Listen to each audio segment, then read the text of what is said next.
وہ کہتے ہیں کہ ایک دن نبی کریم صلی اللہ علیہ وسلم نے فرمایا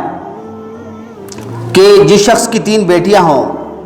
اور پھر وہ شخص ان کی سختیوں پر، ان کے رنجوں پر، ان کی خوشیوں پر صبر کرے، ان کے ساتھ اچھا سلوک کرے، تو اللہ تبارک و تعالیٰ اس کو جنت میں داخل فرمائے گا۔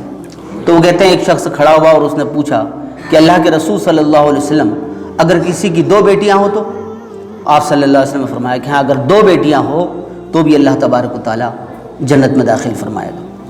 پھر کہتے ہیں کہ تھوڑی دیر ہوئی، ایک شخص پھر کھڑا ہوا، اس نے کہا کہ اللہ کے رسول صلی اللہ علیہ وسلم اگر کسی کی 1 بیٹی ہو تو؟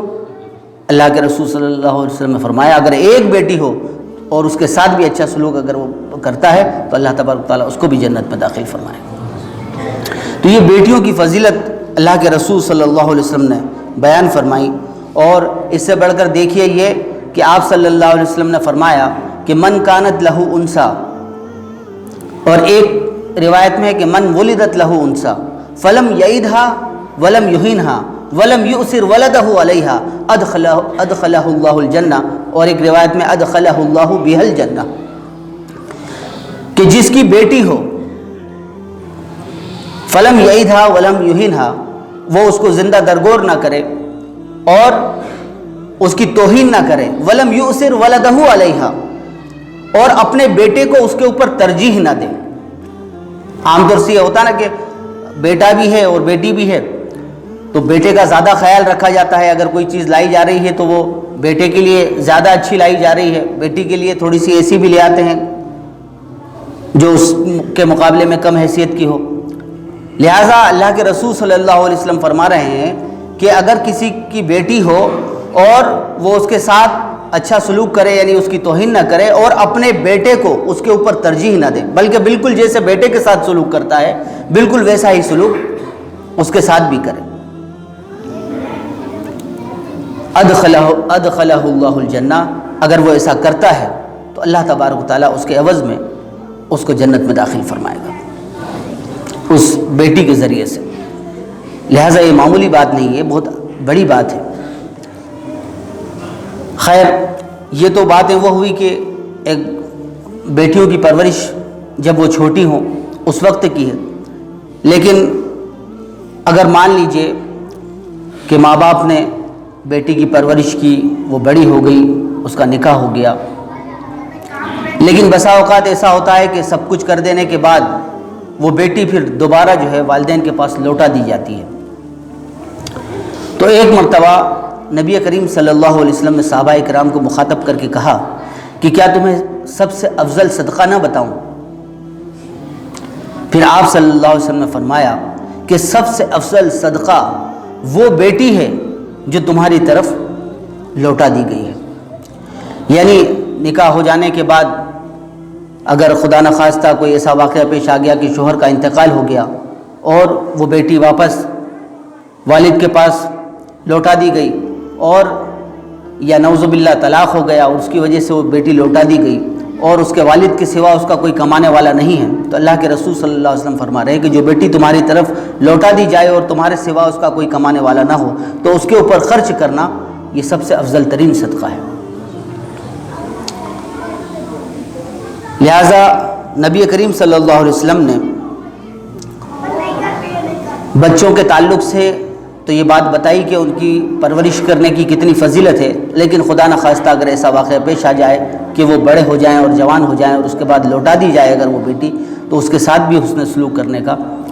بڑا ہی اجر و ثواب ہے اور سب سے افضل ترین صدقہ ہے۔ یہ باتیں تو خیر بچوں کی پرورش کی ہوئی، لیکن زندگی میں مختلف قسم کے حالات سب کے ساتھ پیش آتے ہیں۔ کبھی کبھی ایسا ہوتا ہے کہ بہت سارے لوگوں کو بچوں کی پرورش کرنے کا موقع ہی نہیں مل پاتا، یعنی ہوتا یہ ہے کہ بچے پیدا ہوئے اور کچھ دن رہنے کے بعد بچوں کا انتقال ہو گیا، تو ایسے واقعات بھی پیش آتے ہیں۔ اب ایسے واقعات کے تعلق سے بھی نبی کریم صلی اللہ علیہ وسلم کی تعلیمات ہمیں ملتی ہے۔ ایک روایت میں آتا ہے، حضرت عبداللہ ابن مسعود رضی اللہ تعالیٰ عنہ سے یہ روایت ہے کہ نبی کریم صلی اللہ علیہ وسلم نے فرمایا کہ جس نے 3 بچوں کو آگے بھیج دیا، یعنی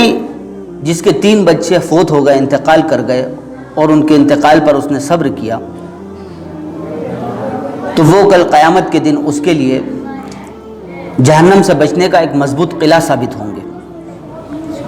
تو اسی مجلس کے اندر حضرت ابو درداء رضی اللہ تعالیٰ عنہ بھی موجود تھے۔ انہوں نے کہا کہ نبی کریم صلی اللہ علیہ وسلم میں نے تو 2 بھیجے ہیں، یعنی 2 بچوں کے انتقال پر میں نے صبر کیا ہے۔ تو آپ صلی اللہ علیہ وسلم نے فرمایا کہ 2 بھی جہنم سے حفاظت کا مضبوط قلعہ ثابت ہوں گے۔ اسی مجلس میں ابی ابن کعب، ابو المنذر، سید القراء بھی موجود تھے۔ تو انہوں نے عرض کیا کہ اللہ کے رسول صلی اللہ علیہ وسلم میں نے تو 1 بھیجا ہے، یعنی میں نے میرے بچے کا انتقال ہو چکا ہے اور اس کے انتقال پہ میں نے صبر کیا ہے۔ تو نبی کریم صلی اللہ علیہ وسلم نے فرمایا کہ وہ 1 بچہ بھی تمہارا جہنم سے حفاظت کا ایک مضبوط قلعہ ثابت ہوگا۔ خیر، تو اگر بچے پیدا ہوئے، ان کی پرورش کرنے کی تو فضیلت ہے ہی ہے، لیکن اگر خدا نخواستہ اگر وہ بچے انتقال کر جائیں تو ان کے انتقال کے اوپر صبر کرنا یہ بھی بہت ہی عظیم اجر اور ثواب کا ذریعہ ہے اور باعث ہے۔ اسی طریقے سے ایک روایت آتی ہے، حضرت معاذ بن جبل رضی اللہ تعالیٰ عنہ کی یہ روایت ہے کہ نبی کریم صلی اللہ علیہ وسلم نے فرمایا کہ 2 مسلمان ایسے ہوں کہ جن کے 3 بچے فوت ہو چکے ہوں، اور ان 3 بچوں کے فوت ہونے پہ اگر وہ صبر کرتے ہیں تو ان کے اس صبر کرنے کی وجہ سے اللہ تبارک و تعالیٰ ان کو جنت میں داخل فرمائے گا۔ تو کسی ایک شخص نے پوچھا کہ اللہ کے رسول صلی اللہ علیہ وسلم اگر کسی کے 2 بچے فوت ہو گئے ہوں تو؟ آپ صلی اللہ علیہ وسلم نے فرمایا کہ اگر 2 بچے بھی فوت ہو گئے ہوں گے تب بھی۔ تو پھر کسی نے پوچھا کہ اللہ کے رسول صلی اللہ علیہ وسلم اگر کسی کا 1 بچہ فوت ہو گیا ہو تو؟ آپ صلی اللہ علیہ وسلم نے فرمایا اگر کسی کا 1 بچہ بھی فوت ہو گیا ہے اور اس پر اس نے صبر کیا ہے تب بھی۔ پھر آپ صلی اللہ علیہ وسلم نے فرمایا کہ قسم ہے اس ذات کی جس کے قبضے میں میری جان ہے کہ ساقط شدہ حمل اپنی ماں کو اپنی نال کے ذریعے سے کھینچ کے جنت میں لے کر جائے گا۔ نال جو ہوتی ہے وہ جو ناف کے ساتھ وابستہ ایک نالی ہوتی ہے جس کے ذریعے سے بچے کو ماں کے پیٹ کے اندر غذا ملتی ہے، اس کو نال کہتے ہیں۔ تو آپ صلی اللہ علیہ وسلم نے فرمایا کہ جو مطلب بچے ایسے ہوتے ہیں کہ ابھی مکمل نہیں ہو پائے اور ماں کے پیٹ میں ہیں اور کسی وجہ سے مسکریج ہو جاتا ہے اور ساقط ہو جاتا ہے حمل، گر جاتا ہے حمل، تو اس کے بارے میں بھی نبی کریم صلی اللہ علیہ وسلم نے فرمایا کہ ایک ساقط شدہ حمل جو ہے وہ اپنی ماں کو اپنی نال کے ذریعے سے کھینچ کر جنت میں لے کر جائے گا، جبکہ اس کی ماں نے اس کے حمل کے ساقط ہونے کے وقت صبر کیا۔ خیر، اس سلسلے میں ایک واقعہ بھی آتا ہے کہ دیکھیے یہ جو بچے انتقال کر جاتے ہیں بچپن میں، تو ان پہ اگر ماں باپ صبر کرتے ہیں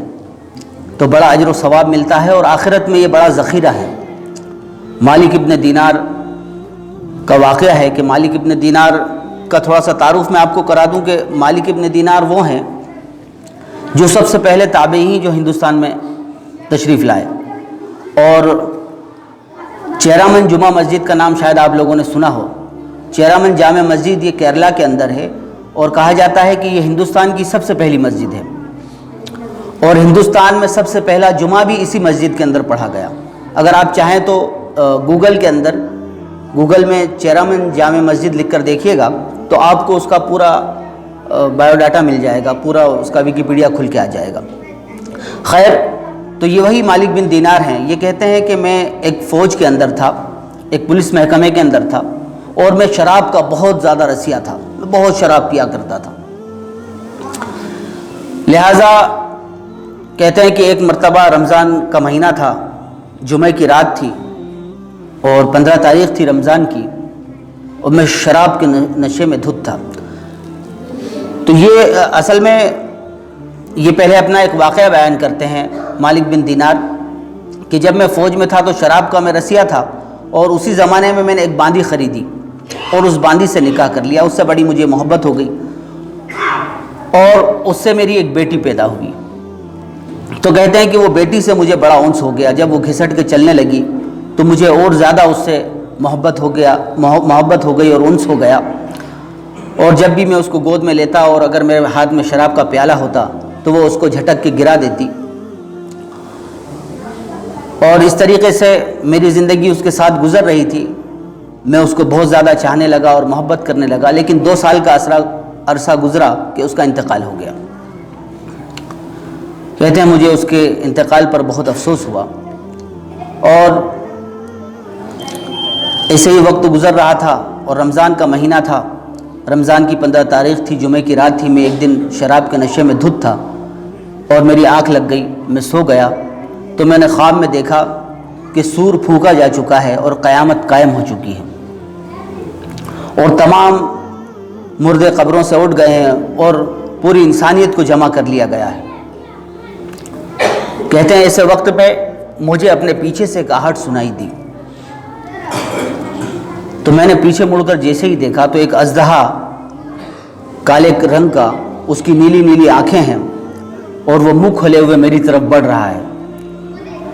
تو کہتے ہیں کہ میں نے جیسے ہی اسے دیکھا تو میں گھبرایا اور بھاگا۔ میں بھاگتا گیا، راستے میں مجھے ایک شخص ملا جو بوڑھا تھا اور صاف ستھرے ہوں، میں تمہاری مدد نہیں کر سکتا، تم آگے بھاگو، شاید آگے کوئی راستہ تمہاری نجات کا مل جائے۔ تو کہتے ہیں میں آگے بھاگتا رہا تو آگے کیا دیکھتا ہوں کہ آگے جہنم ہے، اور کوئی پکارنے والا کہہ رہا ہے کہ تم یہاں کے نہیں ہو، تم یہاں سے جاؤ۔ وہ کہتے ہیں میں وہاں سے پلٹا اور اژدہا میرے پیچھے تھا، تو جب میں پلٹا تو راستے میں پھر مجھے وہ بوڑھا ملا۔ میں نے اس سے پھر کہا کہ بابا مجھے اس سے بچاؤ۔ وہ پھر رونے لگا بوڑھا اور کہنے لگا کہ میں تو کمزور ہوں، میں تمہاری مدد نہیں کر سکتا، البتہ تم اس طرف جاؤ، اس پہاڑی کی طرف، اس پہاڑی میں مسلمانوں کی امانتیں رکھی ہوئی ہیں، شاید کوئی تمہاری بھی امانت ہو اور تمہاری مدد کرے۔ تو کہتے ہیں میں اس پہاڑی کی طرف بڑھا، وہ پہاڑ گویا کہ چاندی کا پہاڑ تھا، اور اس میں جگہ جگہ کھڑکیاں بنی ہوئی تھی اور اس میں پردے لٹکے ہوئے تھے۔ جیسے ہی میں اس پہاڑ کی طرف بڑھا تو ایک فرشتے نے آواز لگائی کہ دیکھو یہ شخص کوئی آ رہا ہے، ہو سکتا ہے یہاں پر کوئی اس کی امانت ہو، پردے ہٹا دو۔ تو وہ کہتے ہیں میں نے اس پہاڑ کی طرف دیکھا، اس میں جو روشن دان اور کھڑکیاں تھیں اس کے پردے ہٹا دیے گئے، اور اس میں سے بہت سارے بچے جھانکنے لگے، بہت سے بچے جھانک رہے تھے اس کے اندر سے، اور اژدہا میرے پیچھے تھا اور وہ میرے قریب آ رہا تھا۔ تو اچانک ایک بچہ چلایا کہ ارے دیکھو اس کا دشمن اس کے بہت قریب آ رہا ہے، سب لوگ جلدی سامنے آ جاؤ، ہو سکتا کوئی اس کی امانت ہو یہاں پر اور اس کی حفاظت کرے۔ تو کہتے ہیں کہ سارے بچے جوک در جوک جھانکنے لگے، اور اچانک میری نگاہ میری اس بیٹی کے اوپر پڑی جو انتقال کر گئی تھی۔ واہ واہ واہ، سبحان اللہ سبحان اللہ۔ تو اس نے جیسے ہی میں نے اسے دیکھا، اس کی نگاہ بھی مجھ پر پڑی اور اس نے کہا کہ ارے یہ تو میرا باپ ہے۔ وہ فوراً نور کے جھرمٹ میں چھلانگ لگا کر میرے سامنے آئی، اور اس نے اپنے بائیں ہاتھ سے میرا دایاں ہاتھ پکڑ لیا اور اپنے دائیں ہاتھ کو اژدہے کی طرف بڑھایا اور وہ بھاگ گیا۔ کہتے ہیں پھر اس نے مجھے بٹھایا اور وہ میری گود میں بیٹھ گئی اور میری داڑھی سے کھیلنے لگی اور کہنے لگی کہ ابا جان کیا ابھی وہ وقت نہیں آیا ہے کہ ایمان والوں کے دل اللہ کے ذکر کے لیے جھک جائیں؟ دراصل یہ قرآن مجید کی ایک آیت کا ترجمہ ہے، الم یعن للذین آمنوا۔ تو اس آیت کا ترجمہ ہے، تو وہ کہنے لگے مالک بن دینار کہ کیا تم لوگ بھی قرآن کو جانتے ہو؟ تو اس بچی نے کہا کہ ابا جان ہم تو آپ لوگوں سے بھی زیادہ اچھا قرآن کو جانتے ہیں۔ تو پھر وہ کہتے ہیں کہ میں نے اس سے پوچھا کہ وہ یہ اژدہا یہ کیا تھا؟ تو اس بچی نے بتایا کہ یہ آپ کا برا عمل تھا، اور کہنے لگے وہ بوڑھا جو ملا تھا وہ، تو کہنے لگے وہ تمہارا نیک عمل تھا اور اس کو تم نے بہت کمزور کر دیا ہے، اور یہ اژدہا جو تھا یہ تمہارا برا عمل تھا، تم نے اس کو طاقتور کر دیا، اور تمہارا نیک عمل تمہارے برے عمل کا مقابلہ نہیں کر سکتا۔ پھر وہ کہتے ہیں کہ میں نے اس سے پوچھا کہ تم لوگ یہاں کیا کرتے ہو؟ تو اس نے بتایا کہ ہم مسلمانوں کے بچے ہیں اور ہم یہاں رہتے ہیں، اور ہم قیامت تک یہاں رہیں گے، اور ہم تمہارے انتظار میں ہیں، جب تم یہاں پر آؤ گے تو ہم تمہاری سفارش کریں گے۔ سبحان اللہ سبحان اللہ۔ خیر یہ واقعہ تھا مالک بن دینار کا، لیکن اسی ضمن میں ایک حدیث بھی ملتی ہے جو مسند احمد میں ہے، اور بعض صحابہ کرام سے مروی ہے کہ جو بچے بچپن میں انتقال کر جاتے ہیں، کل قیامت کے دن اللہ تبارک و تعالیٰ کی طرف سے ان کو حکم ہوگا کہ تم سب جنت کے اندر داخل ہو جاؤ، تو وہ بچے کہیں گے کہ پروردگار عالم ہم اس وقت تک جنت میں داخل نہیں ہوں گے جب تک کہ ہمارے ماں باپ جنت کے اندر داخل نہ ہو جائیں۔ تو اللہ تبارک و تعالیٰ ان سے کہے گا، وہ توقف کرے گا پروردگار عالم، توقف کرنے کے بعد کہے گا کہ ارے ان لوگوں کو کیا ہو گیا، یہ جنت میں داخل کیوں نہیں ہوتے، جاؤ تم داخل ہو جاؤ۔ تو وہ پھر بچے وہ کہیں گے کہ پروردگار عالم ہمارے ماں باپ، یعنی ہمارے ماں باپ کا کیا ہوگا؟ تو پھر پروردگار فرمائے گا کہ جاؤ تم اور تمہارے ماں باپ سب جنت کے اندر داخل ہو۔ سبحان اللہ۔ خیر، تو اگر اولاد فوت بھی ہو جاتی ہے تو اس کے اوپر صبر کرنا چاہیے، اور اگر صبر کرتے ہیں تو اس کا بڑا اجر و ثواب ہے۔ وقت زیادہ ہو رہا ہے اور بات اور زیادہ لمبی ہو جائے گی، حالانکہ اس سلسلے میں بہت ساری باتیں ہیں جو آپ لوگوں کے سامنے عرض کرنی ہے۔ ایک چیز آپ کو میں آخر بتا کے اپنی بات ختم کرتا ہوں کہ جب بچہ پیدا ہوتا ہے تو 6 چیزیں ایسی ہیں جو ہم پر عائد ہوتی ہیں۔ ایک تو اس بچے کے کان میں اذان دینا، دوسرا اس بچے کی تہنیک کرنا، تیسرا اس بچے کا نام رکھنا، چوتھا اس بچے کے سر کے بال منڈوانا، پانچواں اس بچے کا عقیقہ کرنا، اور چھٹا اس بچے کی ختنہ کروانا۔ لہٰذا یہ ان کے